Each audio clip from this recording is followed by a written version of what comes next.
CEO Live Talks. I am Dr. Swannie Jett, and I have a passion for public health for over 30 years. Now, I'm in a position to affect change, and these are the critical conversations about health in our community with the people who can help me make those changes.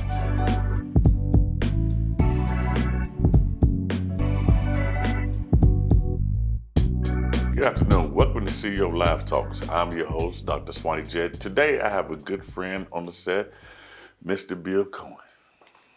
Come on, sir. How you doing now? How you doing? Good, good. Welcome to the set. Welcome to the set.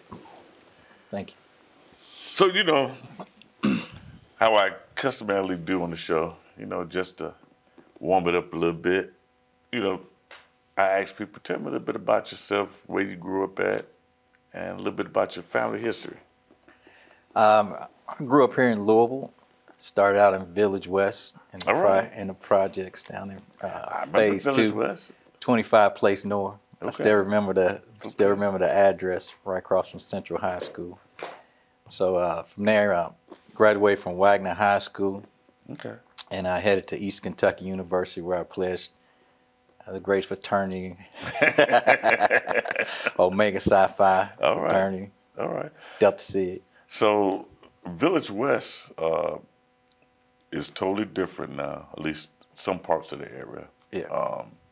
And Beach Terrace is changing. So you had to be bused from Village West to Wagner. Well, actually, I was bused in the second grade. Okay. From Village West down to Bowen Elementary. Okay. And then eventually we moved out off Westport Road, so we were out that way. Okay. When I was in high school, middle school and high school. So family dynamics, brothers, sisters? I have one sister. She's a Delta. Okay. And she's a nurse. And then my wife, Stacy Cohen, she's a nurse as well. Okay. She's AKA. Okay. And my mother, she's a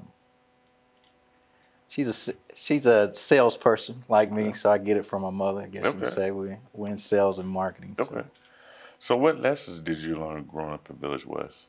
Because the time is different back when you grew up than now.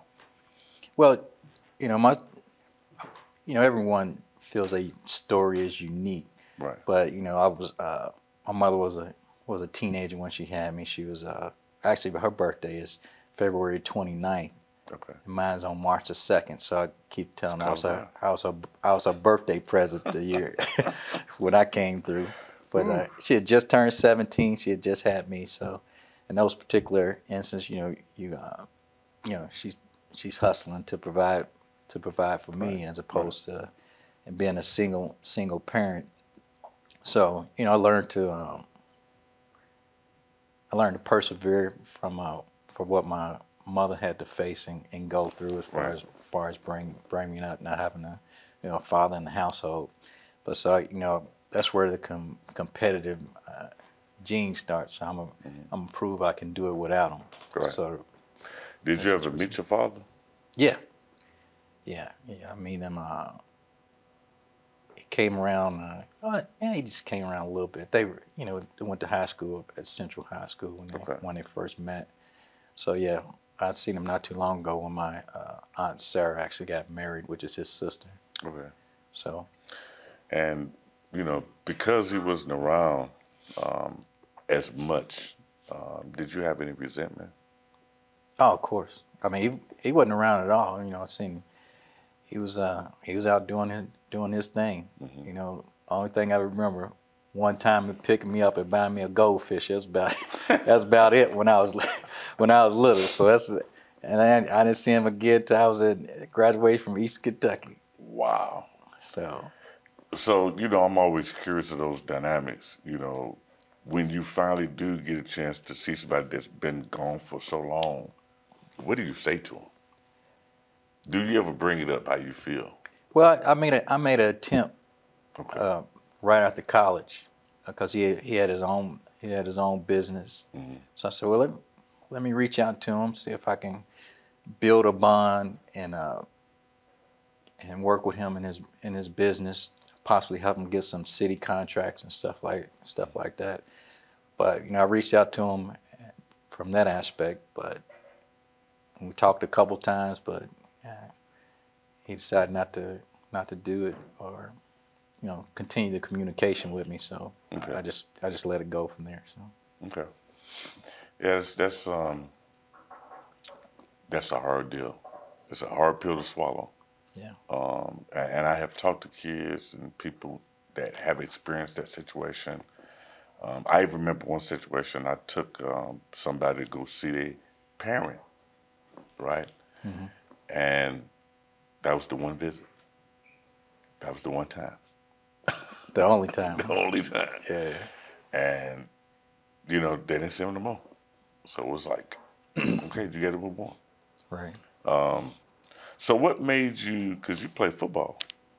Yeah, I played football. So what made you do that? Played football and wrestled. Yeah. Wrestled in high school. Right. Actually ranked third in the state as Okay. a senior in wrestling at a 167 as far as weight class at the time. But yeah. And did you pursue that in college? East Kentucky. Now I walked on in football up at East Kentucky, Mm-hmm. and then I was doing pretty good, but after I pledged, things kind of changed. Okay. You decided not to continue playing. No, I mean I was a second season came around and I was about Omega Psi Phi at that time. Okay. All right. I understand. Yeah. Understand. So what were your aspirations once you graduated? But some of the decisions that you make as far as high school and college, if you had that father figure there, then You would have changed a little bit different. It would change a little bit different, and help Right. you in your decision making. So Right. when you fend it for yourself, you have to make the decisions on your own. So Do you ever look back and think you probably should have did it different? Because obviously you walked on, so that was, and you gave up wrestling, which you was third in the state. yeah, well they didn't have it at East Kentucky. It becomes a financial situation too. Okay. So yeah, back in the day you could get a Pell Grant in order to go to school. So there's reason to stay in state. I had an option. My mother had me right before my senior year. I had the offer for either get the gym membership or go up to East Kentucky and go to the camp. Right. Hindsight being 2020, I should have went to the camp. Right. But I wanted to focus on my body and get ready for the senior year. But the optics back then, you go to the camp, you get seen, Right. and then you can possibly gain a scholarship from there. Right. So that's one of the decisions I wish I would have made different there. Yeah. Yeah. But once you got to school, when you look back, because you wanted to play football, what position you play? Free safety. So you look at that, you had aspirations of playing pro. Oh yeah. So all I need is 1 year. Right. That's how I think. I can take care of a lot of things and get in there in 1 year. So, but then you get there and you pledge, and then all of a sudden you said, I'm done. Yeah, you go you talk about the percentages in your head. Well, this many people can make it to the NFL. Right. Well, if I learn and dedicate myself to business, I can work on my entrepreneurship. Actually, when I was on campus, I was so focused on making. I actually started a wake up service for the students. Mm-hmm. So I was dabbling with my entrepreneurship Right. then.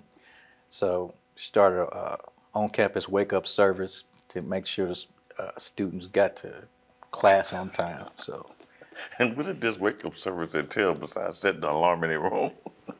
well, alarms didn't come work. and knock on the door. Yeah, no, we would do the phone calls and let them choose which package they want. They want to be coerced to get up. They want to be yelled at to get up. So we had different I guess you could say memes that we would give them as Right. far as options Right. on which package they want in order to wake them up in the morning. And what was the price? At that time, I had been $1 a call. So it was Right. it was in the 90s. So Right. well, 89, 90, yeah, 90, 90, So 91. that still was pretty significant. $1 a call. Yeah. What college? We might have had a package deal. Might have been 3 calls for $1. You know. So did it work? It worked. We got a little. It worked a little bit, but it didn't take off the way we wanted to. Yeah, but it was just the concept. Yes, just the concept. Was able to talk to the administration, set up in front of the bookstore at the beginning of the semester, passing out flyers. So we had the whole thing going. We even the radio station even called us so we could be on there, and some kind of way they got wind of it. So we got a little time on the radio station. It's a unique concept. Right. My name is Dr. Swannie Jacobs, and I am your Chief of Clinical Operations. I have been a nurse for 26 years. I have been in leadership for 18 years, and I absolutely love what I do. Park Duval is the employer of choice for me because I love the community, I love what we do, and I love the ability to be able to provide the amazing services that we do for our patients. What is one that has become very successful now? The new endeavors that I have now, I mean, I've owned in the past, my smoothie and self-serve yoga business lasted for over 10 years. Okay. And I had it in the malls and the LAC gyms and the YMCA's, had a few different places, and then had it down U of L. I was a main concessionary down at Cardinal Park, and also had carts inside of it. Then Papa John's. So stadium. something like that, how much would you make in a year? With the smoothie business, or on the smoothie business, it was about 200. As far as the company made about 250,000 or so. Okay. I had about 6 or 7 locations. It would get down at the Yum Center when they first opened as well. So. But the unique thing about it, I was in both malls at the same time. I was down at U of L. Okay. So, a lot of times I only had to be down at U of L when the money was there during the event. Right. But then you have to be open at the mall the whole time, paying the rent when traffic was slow. Yeah. So that was the downfall. Yeah. And you have another endeavor now with your liquor. Talk a little bit about Gold Boot. Gold Boot Bourbon. Yeah. Released first bottles and first expressions back in 2021. Gold Boot Bourbon. Of course, I'm a member of Omega Sci-Fi.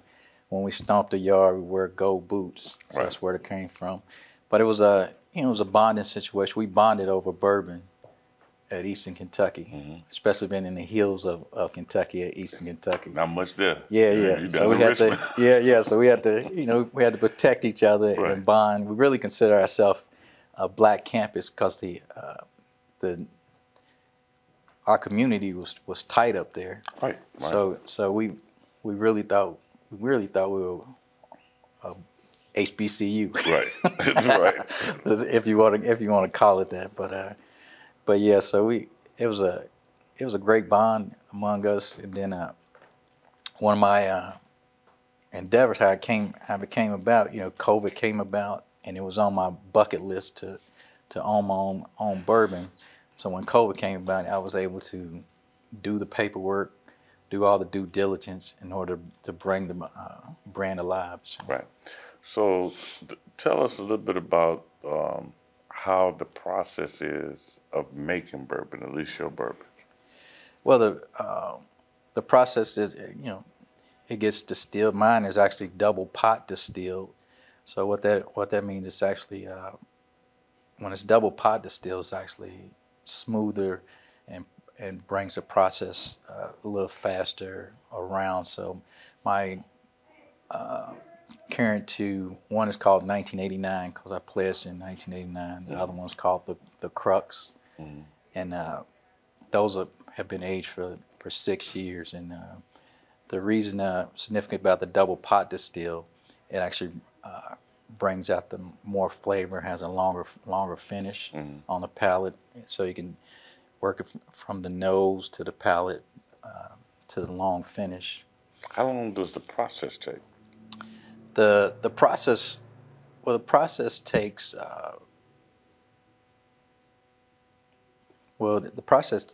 only about, as far as 30 days, as far as to to actually put it in the barrels and get those going. But then you have to wait on the process, the aging process, go back and taste it and see if the palate, if it's there, if the burn of the alcohol has already ran off, so where the flavor and the tasting notes actually come out. So, Okay. we got cinnamon notes, you have nutmeg, you have vanilla, you have different notes that come, Enhance it. that rise out there. And where can people find Gold Boot? Gold Boot, we're in the Louisville area. We're at Westport Whiskey and Wine. They carry all three expressions, both Total Wine locations, and then the East End liquor barns, as far as Springhurst, Middletown, and also Hirschborn. And so I'm assuming, because you had the smoothie business for 10 years, so I'm predicting this to be the most successful entrepreneurial experience. Well, I tried to make Louisville healthy. Right. But, at the time, when I opened my smoothie business, they were like, every other person walking the door like, what's a smoothie? I was like, oh, I didn't know education was going to be a problem. Right. I mean, it's fruit. But now it's everywhere. Yeah. Now it's everywhere. Now you got Tropical Cafe and, Smoothie King. And yeah. So you should have kept your business. Well, I had that. Then I tried to diversify. I had self-serve yogurt bars called Choices, which was in 2 prominent locations from by the movie theater in J-Town and then over by Ballard High School on the other location. So the self-serve yogurt bar, that was a niche, but it only lasted a couple years. Okay. So, I mean, after that, I decided, you're working 8 days a week as an entrepreneur. Right. So, and I had over 25 employees that I was dealing with the various locations, because I had the self-serve yogurt bars. I was in both malls, as far as Oxmoor, Mall St. Matthews. I was down at U of L for all those events, and then I was at the Yum Center too. So explain this to me, because you went to college and studied what? Business. Right. So business. But you're more so... It was healthcare administration. Healthcare administration, yeah. Right. Yeah. Which, you could have did a lot with that. Yeah. So, I got into the smoothie business because, like I said, I wanted to make it healthy.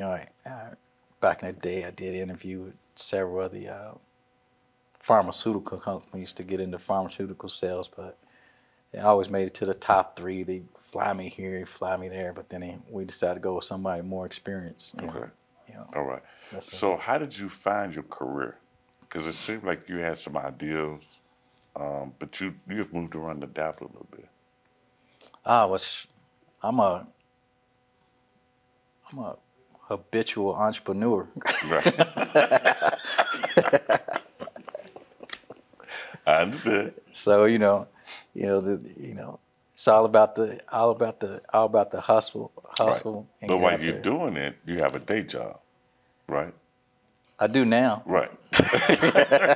When I was, because sometimes entrepreneurship, you're not as successful, right? So you got right. When I was both feet in with the smoothie business. I went all in. So I was there, doing that for like 12 years actually. So I started in 2001, but yeah, had to throw it all against the wall and see what sticks. See what sticks. But it was a great experience. Like I said, the great thing about it, I've always been in a commission sales situation. Correct. So when I graduated from college, I started selling cars. Okay. And cars are feast of famine. If you're able to sell the cars, you get the commission and you make money. So when it came to entrepreneurship, I like working on commission because it was a step in the right direction.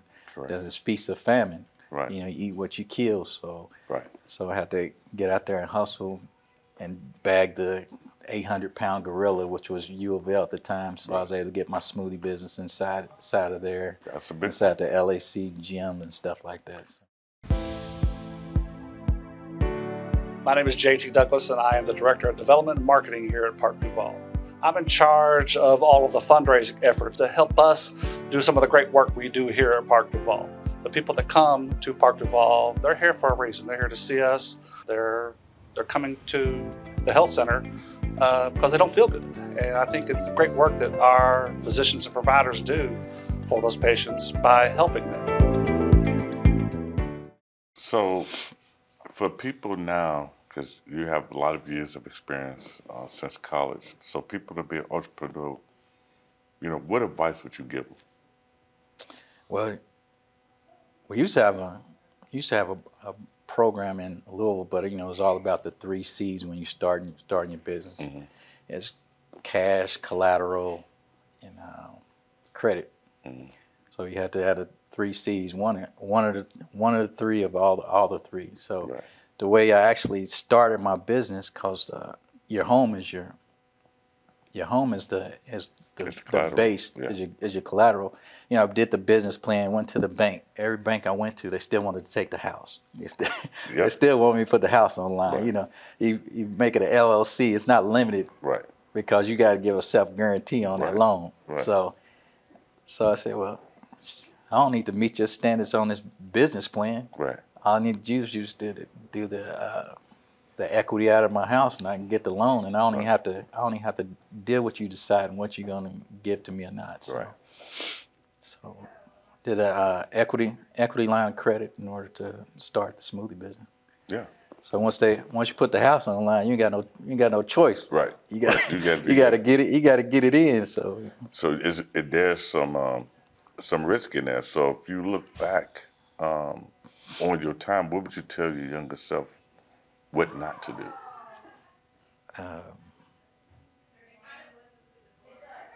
Not take on such a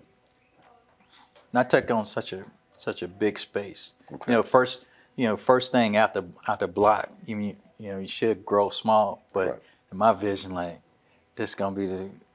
gonna be the greatest thing since ice cream. And those Right. great things since smoothies. But anyway, Right. but I got the bigger space. Went to less square footage. I would have negotiated a little bit harder on some of those lease deals that I did too. So, as I said, once you're out there, I'm doing all the, from my sales experience, I had negotiating the lease contracts. I was my own. I was on my own construction person. I did everything. I didn't have a general contractor. Right. I was my own general contractor. So Okay. I went down to city to get all the licenses and stuff like that. Work with friends that I developed as far as getting the drawings and stuff like that. So I got experience doing it all. Right. So there's no real regrets because the experience helped me propel myself. But you have the acumen to go do the research, and not only that, you just persevered. Right. But you could have negotiated some things better. But one thing you had was collateral. So what if somebody don't have collateral? Yeah, I mean that's what I said. The black family, the wealth that we have all starts with the home. With the home. So if you don't have a home, if you don't have a home, you gotta look for investors. Somebody's gonna believe in you. Right. I mean, I went to some of the VC meetings and stuff like that, and I seen the whole process as far as who they were funding and things like that. So Okay. you run those situations, but everything's research experience. But you gotta be a dog. You gotta be 10 toes in. Right. So that was an interesting time. So you've always been, sort of into healthcare. You had a personal scare lately. Yeah. So talk a little bit about that experience, because you've always been, in my eyes, a person that was a healthy nut. Always in shape. Yeah. Always lifting weights, exercising. So, talk about your health and in terms of the events that you do now. Yeah. Well, what happened? It was 2008. It was 2018, and went to the doctor because I I guess, seen blood in my, blood in your semen, I guess you can say. Yeah. So actually went to the doctor, and they did seen the PSA was getting out of roof. It was like at a 10 or 12 at the time. It was October 2018. So he did several tests because I got prostatitis you could possibly have, and in order for them to look at everything, you had to get rid of all the blood and everything out of, so you can do all the biopsies and stuff like that. So, and what's unique about the whole situation is everything cleared up to where they could do it. So in like November of 2018, they said I didn't have prostate cancer. Right. So I went on, lived my life, and during Christmas, you know, you have all the sugars, all the alcohol, eat all the fried foods. So right after the holiday, I went to go tie my shoe, and I felt the pain in my hip. I couldn't bring my foot up to me. I had to go down in order to tie my shoe. So I felt that. I was like, that's odd, you know. Maybe I need to go to the chiropractor or you know, get stretched out or something. So it was odd. I couldn't tie my shoe. So went back to the doctor, and they did an MRI over top of biopsy to get a better view to drill down. But by that time they did this, when they discovered that I did have in January 2019 that I did have prostate cancer, and it went from having nothing to stage 4 that quick. Wow. So I knew the holiday lifestyle, the food that I was eating, affected that. You can't go from like zero all the way to 4 unless they just missed it. Yeah. Well, they were trying to drill down into it, so I had to biopsy. But so I went to stage 4. So that feeling that I had in there, it spread to my hip bone and my tailbone. Okay. So those are the areas that I had, and from there, see, I think in my mind they could have stopped it before it happened, because you know your PSA is affected by your testosterone, and you know all they told me before in October, November, just stay active. You know, I'm like, what? No, because that was indicator, especially when you saw blood. Yeah. That's an indicator. Yeah, I seen that, but you know the only thing they told me when I went to the urologist and stuff was just stay active. Yeah, it makes sense. I was like, what does stay active mean? Right. You know, stay active. So you know, my nerves are shot. Right. And then you go through a form of depression.